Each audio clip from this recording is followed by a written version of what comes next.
लोगो नोंथांमोन आरो सनितपुर जिल्ला BPF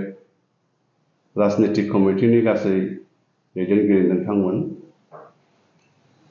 दिनै जोङो नैबे बुब्लियावहाय फैबाय थानाय एप्रिलनि 9 अक्ट' इलेक्शन बिसायख'थिनि सोमोन्दै जोङो सनितपुर जिल्लायाबो प्रिपेयार जादों गतिके जोङो मिन्थिहोनो नागिरदों सनितपुर जिल्ला गासै कन्स्टिटुएन्सि लोगोसेयैनो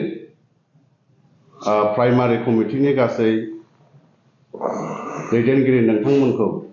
जों गुरैयै मिन्थिहोनो नागिरदों नैबे प्रेस मिटनि गेजेरजों जे फैबाय थानाय बिसायख'थियाव जोंहा BPF हिसाबै राजनीतिक दोलोनिफ्राय जोङो केन्डिडेट एबा बिजाथि होनाय जायाखिसै बिनिखायनो मिरु आफादनि जोंहा दैदेनगिरि एबा आफादगिरि सारनि मथै जि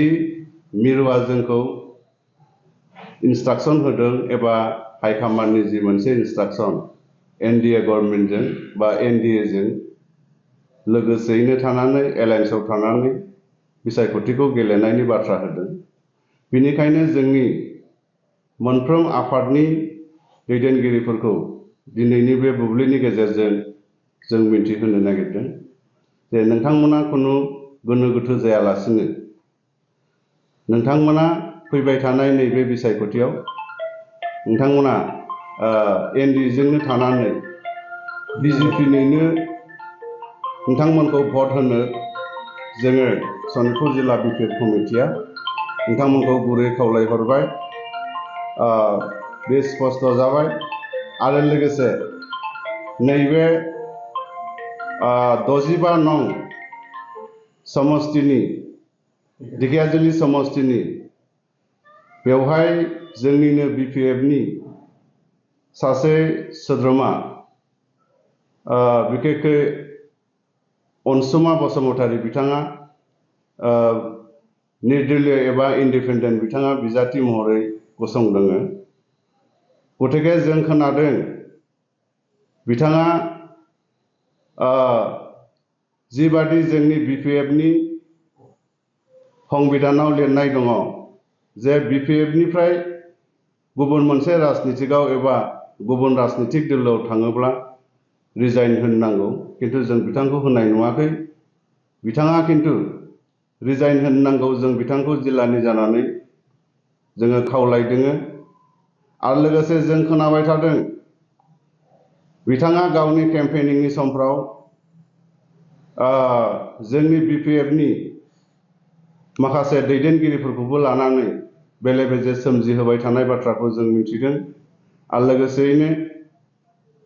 BPF-नि सिम्बल लानानैबो बिथाङा बबेबा खना खनला गिदिंनायखौ जोङो खोनानो मोनदों आरो लोगोसेयैनो बिथाङा जोंनि गेजेराव भुल बुजाबुजि खालामबाय थादों जे BPF-आनो नायनो निर्दलीय बिथांखौ गेलेनो होदों गतिके आं बुंगोन बियो एकदम नंखाय बाथ्रा BPF-आ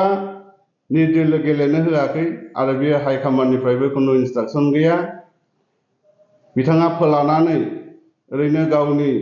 माखासे लाबाबानि थाखाय बा गावनि पार्सनेल स्वार्थनि थाखाय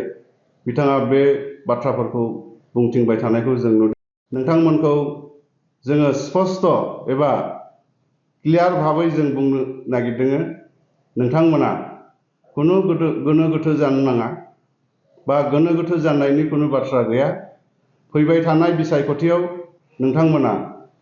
NDA हिसाबै BJP-खौनो सापर्ट खालामनानै BJP-नो भट होनो जोङो गुरैयै खावलायबाय गोजोन्थों।